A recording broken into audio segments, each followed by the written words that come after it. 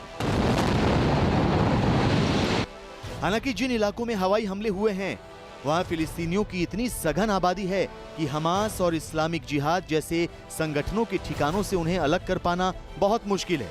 ऐसे में उंगलियां इजराइल पर भी उठ रही हैं। सवाल उठ रहे हैं कि कहीं इजराइल हमास की आड़ में रिहायशी इलाकों को तो निशाना नहीं बना रहा, जबकि इजराइल ये दलील दे रहा है कि वो हमास के ठिकानों और उन सुरंगों पर ही बमबारी कर रहा है जहां से उसके शहरों पर रॉकेट दागे जा रहे हैं। ब्रिटेन के एक अखबार में छपी रिपोर्ट के मुताबिक इजराइल ने एक रात में गाजा पर 1000 से ज्यादा बम बरसाए हैं। ये इजराइल की ओर से किया गया अब तक का सबसे बड़ा हमला है। यही नहीं, इजराइल के हजारों सैनिक गाजा बॉर्डर की ओर रवाना कर दिए गए हैं। वहीं हमास अब भी इजराइल पर रॉकेट से हमला कर रहा है। 3 रॉकेट तो लेबनान की ओर से भी दागे गए हैं जहां उग्रवादी संगठन हिजबुल्लाह का प्रभाव है। यानी युद्ध का दायरा बढ़ता जा रहा है। हालांकि सुपर पावर अमेरिका ने एक बार फिर इजराइल का समर्थन किया है और उसकी ओर से किए जा रहे हमलों को एक बार फिर आत्मरक्षा की संज्ञा दी। I think the president took the appropriate, proportionate response to it all. The fact is that we have a very close relationship with Israel, and Israel's security is a national security issue for us as our friend, a democratic country in the region. But there is a Palestinian power struggle, and this is about Hamas. So I wouldn't just label it Palestinian. I would say Hamas. And Hamas is threatening the security of people in Israel. Israel has a right to defend itself. Israel के हमलों से फिलिस्तीन कराह रहा है। Hamas की भूल की कीमत फिलिस्तीन के आम नागरिकों को जान गंवाकर चुकानी पड़ रही है।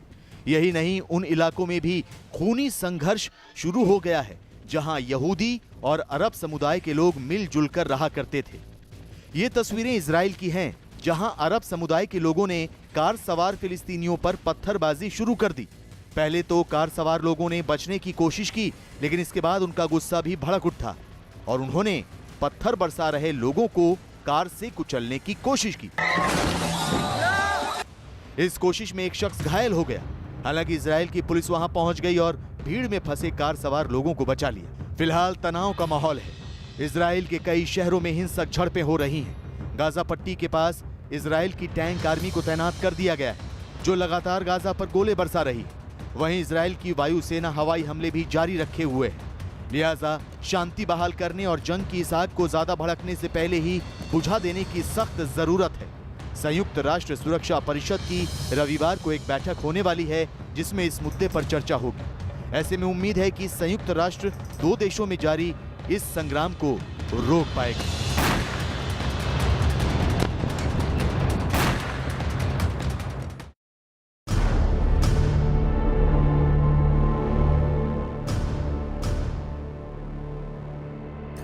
और अब बात देश में कोरोना से मचे हाहाकार की।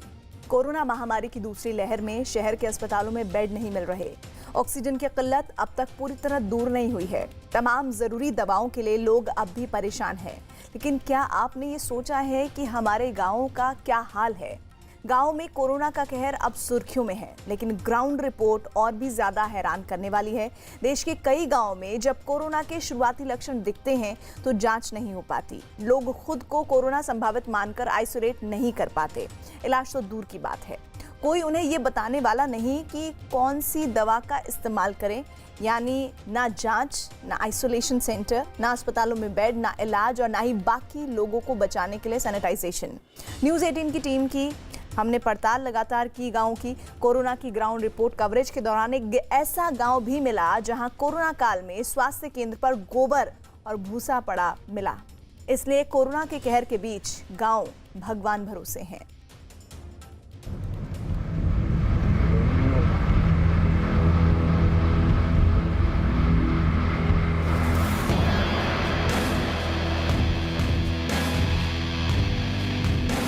हमारे पिछले 15 दिन में गांव में कम से कम 50-60 मौत हो चुकी है। नौजवान जा रहे हैं, कोई कैसी सुविधा नहीं मिल रही हॉस्पिटल में। महामारी और कहाँ फैलेगी? इतनी महामारी फैल रही है, रोज की मर रहे हैं। एक टेस्टिंग सेंटर है, वो भी 5 गांवों के बीच में एक है।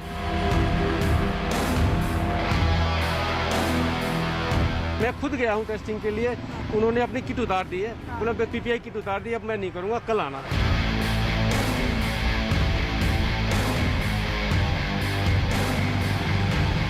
हम बहुत परेशान हैं। अब बताओ, मरने की नौबत आ रही है।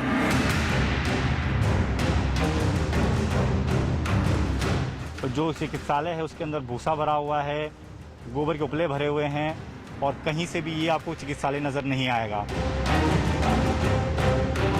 कई सालों से ऐसे ही पड़ा हुआ है। ये शुरू में यहाँ डॉक्टर भी बैठा था आगे, उसके बाद फिर कोई आया नहीं है।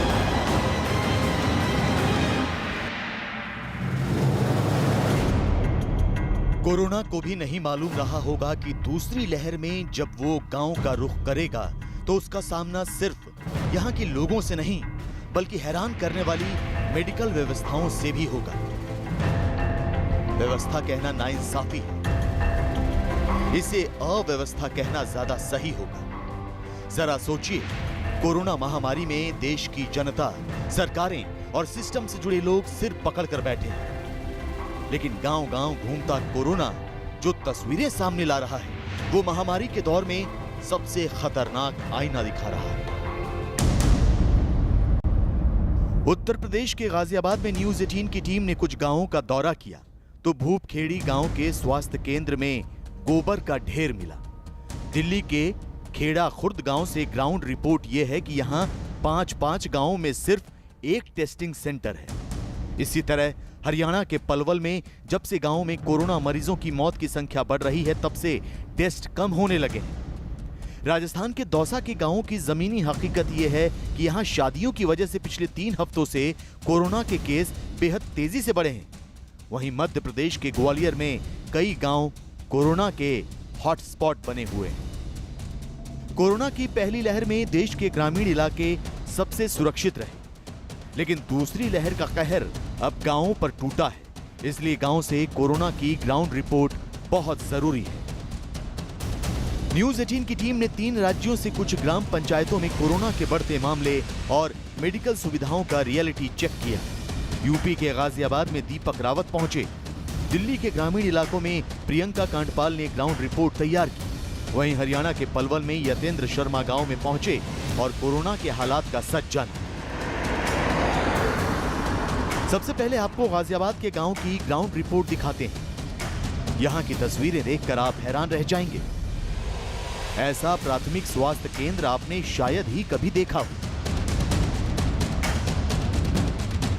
जिस प्राथमिक स्वास्थ्य केंद्र में कोरोना की दवाएं और डिस्पेंसरी होनी चाहिए थी, वहां गोबर और भूसा भरा है। गाजियाबाद के भूपखेड़ी गांव में इस वक्त हम मौजूद हैं। गांव की आबादी करीबन 5 से 6 हजार लोगों की है। कोरोना की वजह से लगातार केसेस सामने आ रहे हैं, कुछ लोगों की मौत भी हो गई है। लेकिन अगर प्राथमिक उपचार की बात करें या किसी प्रकार की स्वास्थ्य सुविधाओं की बात करें तो गांव में किस तरह की मिल रही है, इसकी तस्दीक करता है ये गांव का प्राथमिक चिकित्सालय। इसको बनाया तो इसलिए गया था कि लोगों को प्राथमिक उपचार मिल सके, लेकिन स्थिति आप देखिए कि जो चिकित्सालय है उसके अंदर भूसा भरा हुआ है, गोबर के उपले भरे हुए हैं और कहीं से भी ये आपको चिकित्सालय नजर नहीं आएगा। गांव के लोगों का कहना है कि कई सालों से ये इसी तरीके से पड़ा हुआ है, हालांकि कागजों पर ये प्राथमिक उपचार के लिए एक सेंटर है।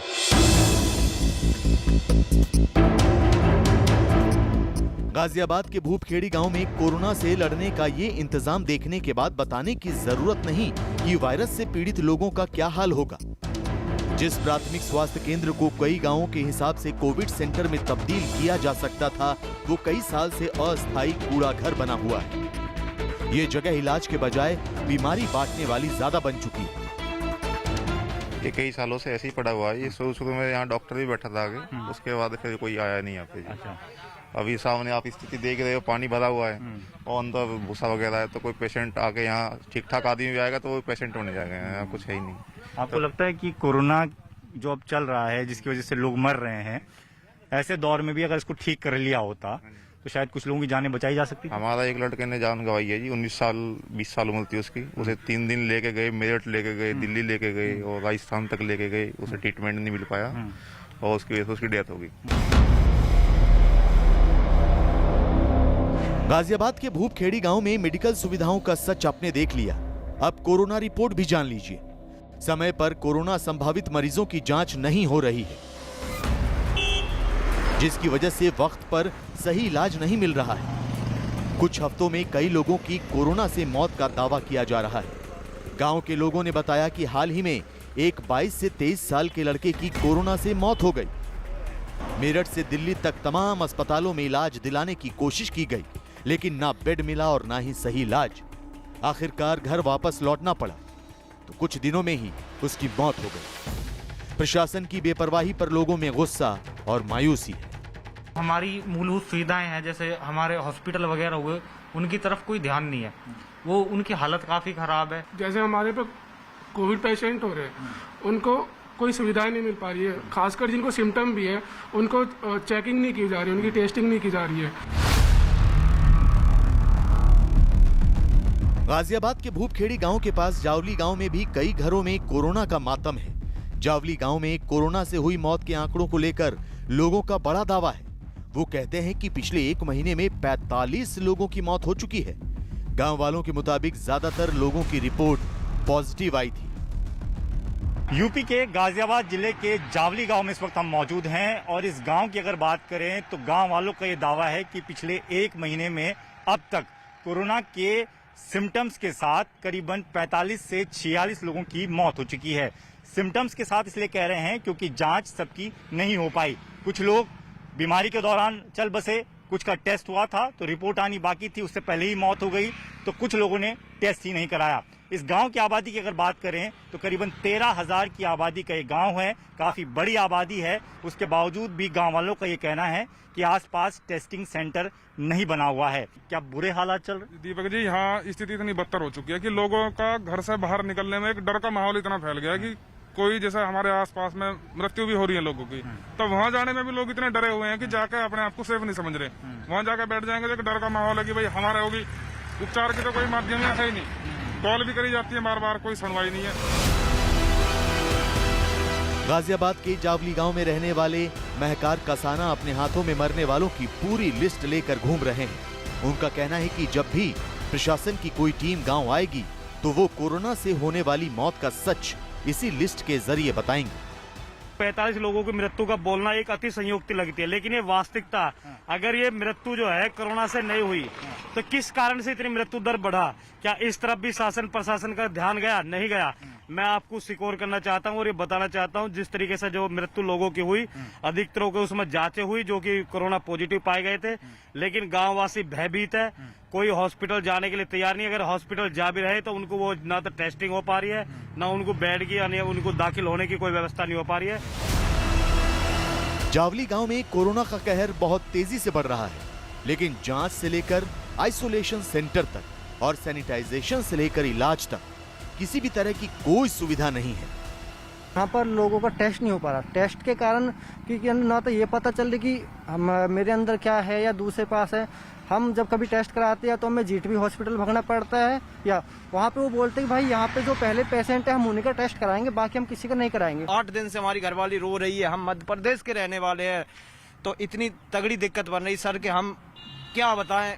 घर पे वो रो रही हो और कहीं अगर ले भी जाते हैं तो कोरोना का डर भी रहता है।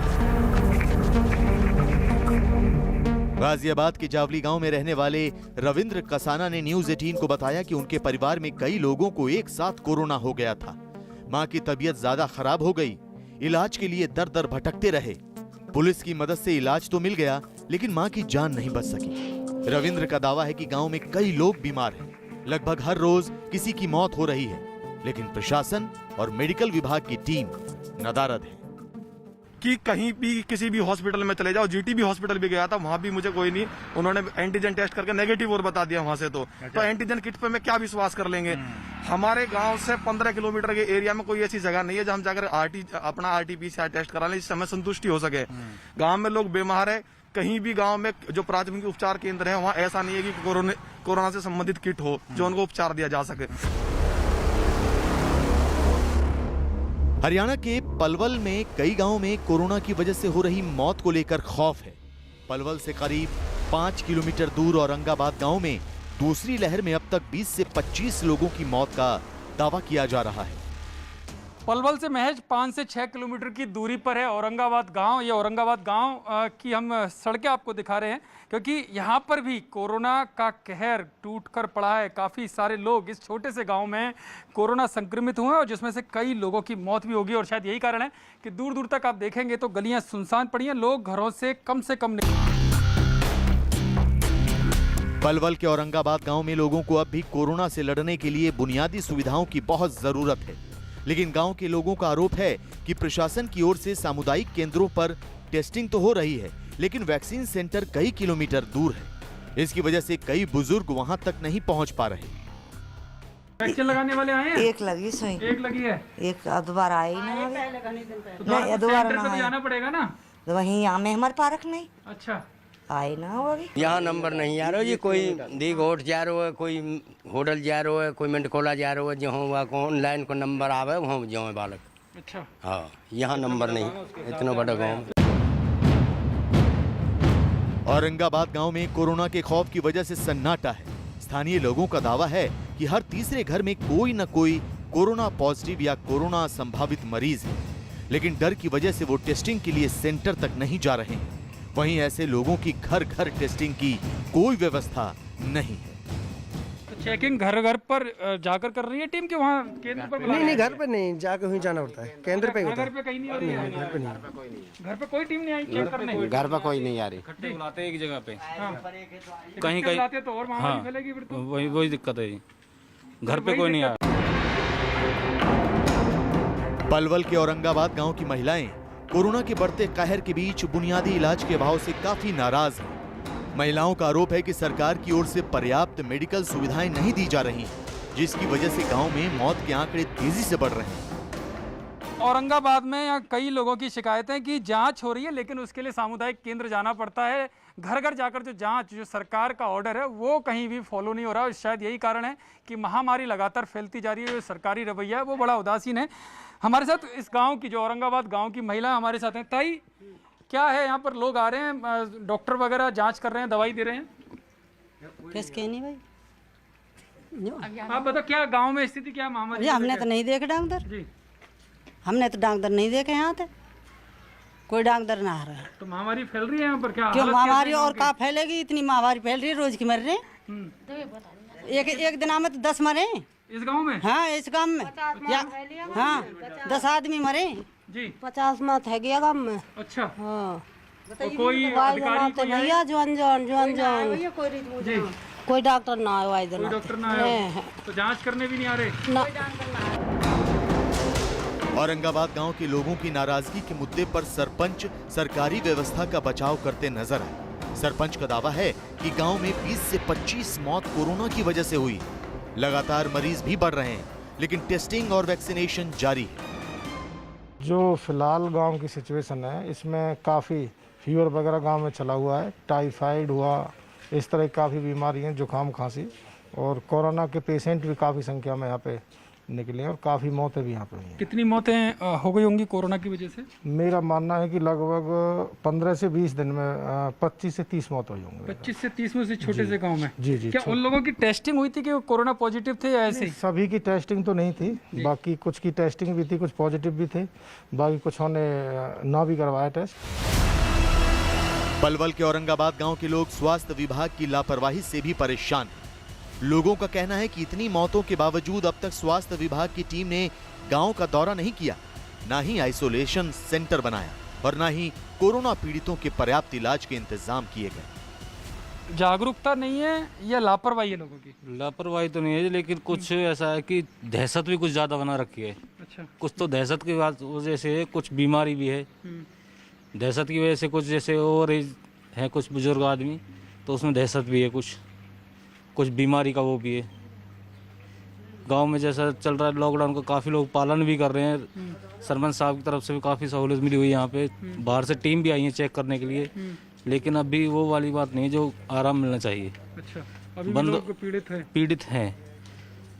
कुछ बेरोजगारी की वजह से लोगों को मजबूरी में बाहर निकलना पड़ रहा है, जिसकी वजह से बीमारी ज़्यादा फैल रही है। गांव में कोरोना का सच सारा देश देख रहा है। प्रधानमंत्री मोदी ने भी गांव में वायरस की रफ्तार को लेकर चिंता जताई।